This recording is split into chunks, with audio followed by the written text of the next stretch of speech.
सीखेंगे remainder theorem, उससे पहले जानेंगे डिवीजन। अगर आपको मैं डिवीजन करके दिखा पाऊंगा कि अलजेब्रा में डिवीजन कैसे करते हैं, उसके बाद आपको रिमाइंडर थ्योरम समझने का मज़ा आ पाएगा। जैसे क्वेश्चन लेते हैं, x plus one divided by x cube plus one. आप इसका रिमाइंडर पहले सॉल्व करके निकालते हैं। इससे हम दो चीज़ें सीखेंगे, पहला डिवीजन, दूसरा रिमाइंडर थ्योरम। मैंने कहा जब भी अलजेब्रा में डिवाइड करना है तो हम पहले वाले टर्म को एलिमिनेट करने की सोचेंगे। दिमाग में आप सोचें x को किससे मल्टीप्लाई करूं कि x क्यूब हो जाए, तो आप ये समझ पाएंगे एक्स स्क्वायर। अगर आप नहीं दिमाग लगा पा रहे हैं, डिवाइड कर पा रहे हैं, तो आप मन ही मन इसको इससे डिवाइड करके देख लें, इसकी पावर कितनी है 3। डिवाइड करने के बाद पावर कितनी हो जाएगी 2, मतलब x की पावर 2 से मल्टीप्लाई करना है। हम यहाँ पे लिखेंगे x की पावर 2। ये x की पावर 2 जब मल्टीप्लाई होगा ना x से, तो हो जाएगा आपका x क्यूब, और ये x स्क्वायर 1 से मल्टीप्लाई होगा। हम उस टर्म के नीचे उस टर्म को लिखते हैं, अगर उसका लाइक टर्म नहीं मिल रहा है तो उसको अलग लिखते हैं। हम उस टर्म के नीचे उस टर्म को लिखते हैं, अगर उसका लाइक टर्म नहीं मिल रहा है तो उसको अलग लिखते हैं। जब आप सॉल्व करोगे तो आप देखोगे एक्स क्यूब से एक्स क्यूब कट गया। सबसे मेजर बात आप देखोगे कि मल्टीप्लाई करने के बाद जो हमें ऑब्टेन हुआ है, फिर से इस लाइन को पकड़िएगा, पूरे डिवीजन का की कॉन्सेप्ट है कि मल्टीप्लाई करने के बाद जो ऑब्टेन हुआ है उसके ही साइन चेंज होंगे। जिसको उतारा गया है, लिख लिया गया, उसके साइन नहीं चेंज होंगे। मल्टीप्लाई करने के बाद हमें ऑब्टेन क्या हुआ, एक्स क्यूब और एक्स स्क्वायर, इसके भी साइन चेंज होंगे। फिर इसको हम लिख लेंगे as it is x square plus 1 का साइन नहीं चेंज होगा। मल्टीप्लाई करने के बाद जो ऑब्टेन हुआ है उसके साइन चेंज होंगे। अब आप बताओ मैं x को किससे मल्टीप्लाई करूं कि एक्स स्क्वायर आ जाए। आप कहोगे सर माइनस एक्स। जब मैं माइनस एक्स से मल्टीप्लाई करूंगा x को, तो जाएगा minus x square, minus x plus 1 से मल्टीप्लाई होगा तो आ जाएगा माइनस एक्स। जब आप इसको देखोगे तो मल्टीप्लाई करने के बाद जो हमें ऑब्टेन हुआ है वो ऑब्टेन कुछ क्या हुआ है, माइनस एक्स स्क्वायर और माइनस एक्स, इसके साइन चेंज हो जाते हैं। हमारा एक्स स्क्वायर कट जाएगा, हमारा बचेगा एक्स प्लस 1 वैसे एज इट इज उतर जाएगा। हम यहाँ किससे मल्टीप्लाई करें कि एक्स आए, तो आप ये देख पाएंगे 1 से मल्टीप्लाई करें एक्स आए। 1 जब एक्स से मल्टीप्लाई होगा तो एक्स, 1 से मल्टीप्लाई होगा तो 1। जब आप इसको साइन चेंज कर देंगे, क्योंकि मल्टीप्लाई करने के बाद ऑब्टेन हुआ है, तो पूरी चीज़ें कट जाएंगी और आ जाएगा 0। बट अगर आपसे खाली रिमाइंडर निकालने की बात करें और डिवीजन की बात ना करें, तो क्या कुछ इतना कुछ करने की ज़रूरत है? बिल्कुल भी नहीं। मैं आपको डिवीजन सिखा रहा था कि कैसे हम अलजेब्रिक में करते हैं डिवीजन। अगर आपको डायरेक्ट निकालना हो रिमाइंडर, तो आप देखेंगे निकालेंगे कैसे, हाउ टू फाइंड रिमाइंडर। मैंने कहा x प्लस 1 से डिवाइड करना है एक्स क्यूब प्लस 1 को। क्या आप मेरी बात बेहतर तरीके से समझ पा रहे हैं? आप इस चीज को 0 के इक्वल रखें। x प्लस 1 को जैसे आप 0 के बराबर रखते हैं तो आपको वैल्यू मिलती है x की -1। मिलती है कि नहीं मिलती है? बिल्कुल मिलती है। इस -1 को अगर मैं इसमें पुट करूं तो मैं ये देखूंगा -1 का क्यूब प्लस 1, यहाँ पे -1, यहाँ पे +1, आपकी वैल्यू आ गई 0। मैंने जब डिवाइड किया था तब भी आपने देखा होगा रिमाइंडर क्या आया 0। आपको पता चल गया होगा अगर हमें किसी भी अलजेब्रिक एक्सप्रेशन को किसी भी अलजेब्रिक एक्सप्रेशन से डिवाइड करना है या बिना डिवाइड के रिमाइंडर बताना है, तो उस वैल्यू को हम 0 के बराबर रखेंगे। उसकी जो वैल्यू हमें मिल पाएगी उसको फिर हम इसमें रखेंगे, जो वैल्यू देगा वही रिमाइंडर होगा। रिमाइंडर और फैक्टर थ्योरम में डिफरेंस है, यहाँ पे कोई ज़रूरी नहीं कि 0 ही आए। अगर वो कंप्लीट डिवाइड कर रहा होगा तो रिमाइंडर 0 आएगा, अगर वो कंप्लीट डिवाइड नहीं कर रहा होगा तो जो रिमाइंडर होगा वो आएगा। आप मेरी बात बहुत बेहतर तरीके से समझ पा रहे होंगे रिमाइंडर थ्योरम की। अब इस डिवीजन को जानने के बाद आप नॉर्मल फैक्टराइजेशन कर लेते हैं। कुछ फैक्टराइजेशन हमारे ऐसे हैं जैसे जिसमें डिवीजन का यूज है और वो पावर 3 के फैक्टराइजेशन है। देखिए कैसे करते हैं। यहाँ तक आप समझ गए होंगे, हम इसको इरेज कर रहे हैं। मेरा क्वेश्चन है x cube minus 2x square plus minus x plus 2। बहुत ही कायदे से समझिएगा, इसमें हम लगाएंगे HNT मेथड, इसको आप समझेंगे हीट एंड ट्रायल मेथड। इसमें कौन सी वैल्यू रखी जाए जो इसको जीरो कर दे। फैक्टर थ्योरम यही तो कहती थी कि अगर वो उसके फैक्टराइजेशन है, वैल्यू रखने पे रिमाइंडर जीरो देंगे, तो अगर रिमाइंडर जीरो देंगे तो फाइनली अगर उस वैल्यू को रखा जाए तो हम हीट एंड ट्रायल मेथड में -1 से शुरू करते हैं। मैं आपकी बुक के लिए बता रहा हूँ, -1 + 1 में सारे क्वेश्चन खत्म हो जाएंगे। -1 का अगर मैं क्यूब करूँ तो हो जाएगा -1 का क्यूब, -1 का स्क्वायर कितना हो जाएगा, +1 मल्टीप्लाई, यहाँ पे -1 + 1 2 + 1। आप देखोगे ये -1 ये -2 ये प्लस ये, तो ये मत समझिएगा कि डायरेक्ट -1 पे ही जीरो आ जाएगा। आपको रख के चेक करना पड़ेगा, जिस वैल्यू पे जीरो आ जाएगा उसके आगे का प्रोसेस मैं बता रहा हूँ। -2 और -1 हो जाएगा आपका -3, 2 और 1 3 0। क्या रखने पे जीरो आया, फिर से आप बात को बहुत शालीनता से समझिएगा। -1 लिखने पे जीरो आया, तो अगर -1 रखने पे जीरो आया तो फैक्टर्स क्या होंगे, x + 1 इसके फैक्टर होंगे। यहां से आप बात को समझिएगा, इसके फैक्टराइजेशन कैसे करते हैं। हमने वैल्यू पुट की x = -1, वहीं पे हमें जीरो मिल गया, तो इसका जो फैक्टर होगा हम इसको इधर लेकर आते हैं, इसका फैक्टर होगा x + 1। अब इसी फैक्टर से इसको हम करते हैं डिवाइड, और डिवाइड करने के बाद फिर रिमाइंडर जीरो आएगा, बट ऊपर हमें क्वाड्रेटिक टर्म में मिल जाएगा, फिर उसको हम फैक्टराइज करते हैं, वो हमारा आंसर होता है। हम सुनने की बजाय ये करके देखते हैं। x + 1 से आइए इसको डिवाइड करते हैं। अभी अभी आपने डिवीजन पढ़ा,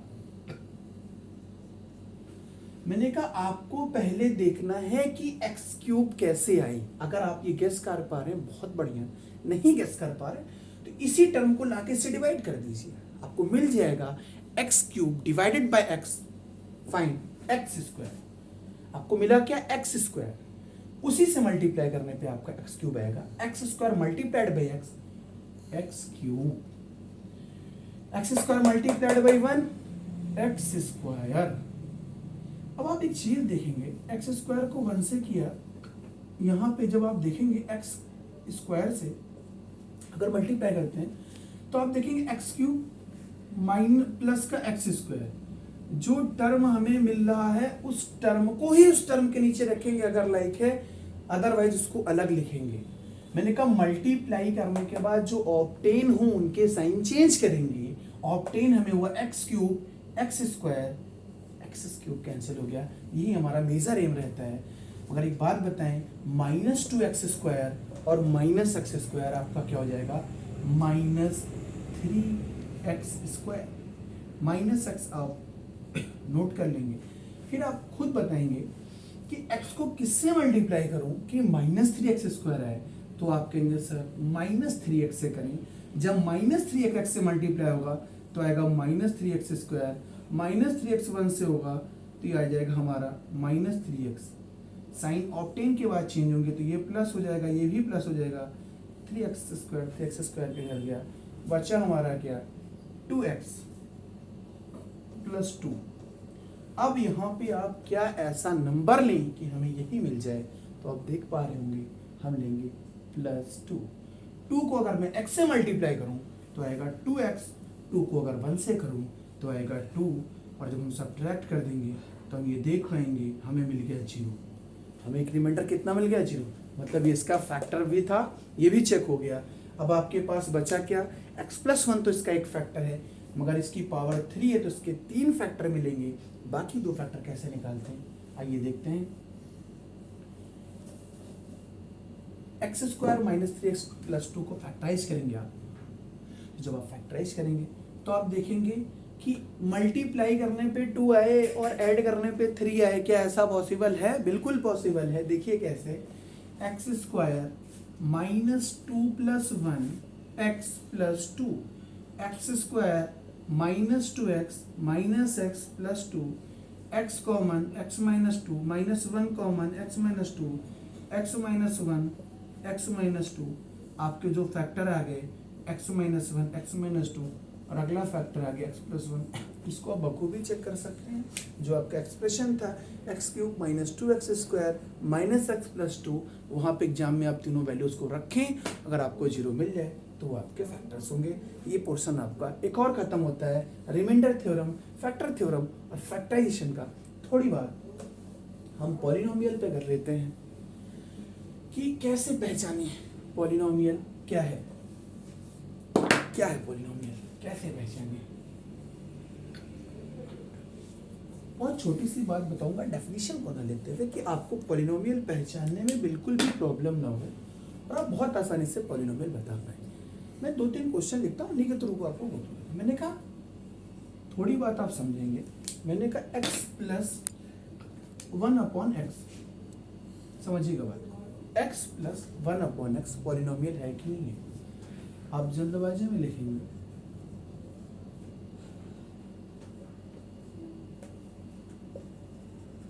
भाई, आपको लगा आवाज क्यों चलेगी, क्यों नहीं है ये पॉलिनोमियल, बताना चाहेंगे आप, कमेंट करके जरूर बताइएगा अगर आपको आ रहा होगा।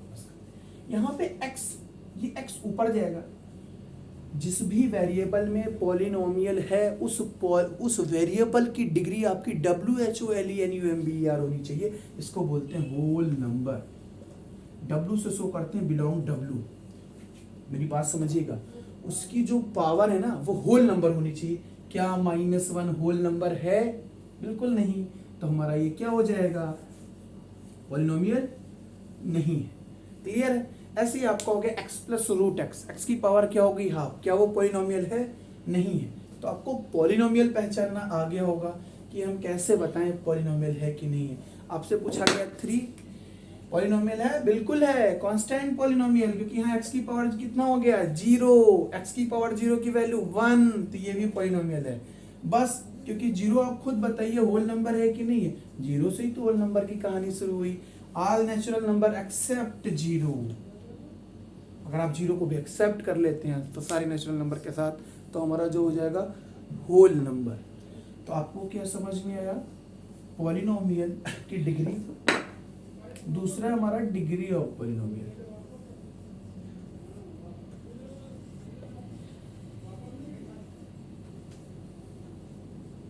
डिग्री ऑफ पॉलिनोमियल में जैसे हमने लिखा 5x की पावर 5, 3x स्क्वायर प्लस 2। इसमें वेरिएबल की हाईएस्ट पावर कितनी है, तो आप कहेंगे 5। तो हमारी डिग्री ऑफ पॉलिनोमियल क्या हो गई, डिग्री ऑफ पॉलिनोमियल जो हमारा हो गया वो हो गया 5। बट थोड़ी सी चालाकी आपके साथ कर दी जाए और आपसे पूछा जाए कि 5x की power x cube plus 3x square plus 2, और आपसे कहा जाए इस पॉलिनोमियल की डिग्री क्या होगी, आप फट से जाओगे 4, क्योंकि हाईएस्ट है और आप डिग्री बोल दोगे 4। बट जब इसको सॉल्व करोगे तो पावर 4 से 3 सब्ट्रैक्ट हो जाएगा, तो आपका बचेगा 1। अगर बचेगा आपका 1 तो आपका हो गया 5x plus 3x square plus 2। आपको जो भी मिल पा रहा है उसकी हाईएस्ट पावर कितनी है, तो आपकी डिग्री कितनी हो गई 2। हमें लगता है आपको यहाँ तक किसी भी टाइप की कोई भी प्रॉब्लम नहीं होगी। आगे हम इस चैप्टर का बिल्कुल लास्ट बात कर रहे हैं। इसके बाद ये चैप्टर आपका जो क्लास 9th का पॉलिनोमियल है, सारी वैरायटीज को कवर करते हुए ये खत्म हो रहा है। बिल्कुल लास्ट बात, इसको बोलते हैं जीरोस ऑफ पॉलिनोमियल।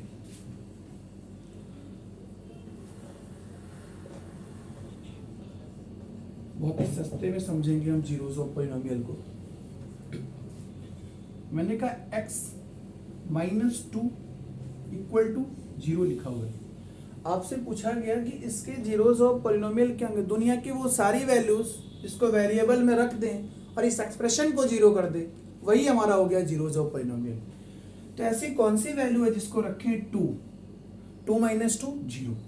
अब आप ये कैसे जान पाएंगे कि 2 ही रखें, मैंने लिख दिया x 7 इक्वल टू 0, तब आप क्या करेंगे? तो एक बात है, इसको सॉल्व कर लेते हैं। या बोल दिया मैंने x प्लस हाफ, और आपसे पूछा कि जीरोज ऑफ पॉलिनोमियल बताओ, तो आपने linear equation in one variable पढ़ रखा है, आपका यहाँ वन वेरिएबल पावर वन में ही जीरोस है क्लास 9th में। तो आप करोगे क्या, जो लिखा हुआ है x plus two equal to 0, इस 2 को आप उधर ले जाओगे, आपको मिल जाएगा जीरोज ऑफ पॉलिनोमियल।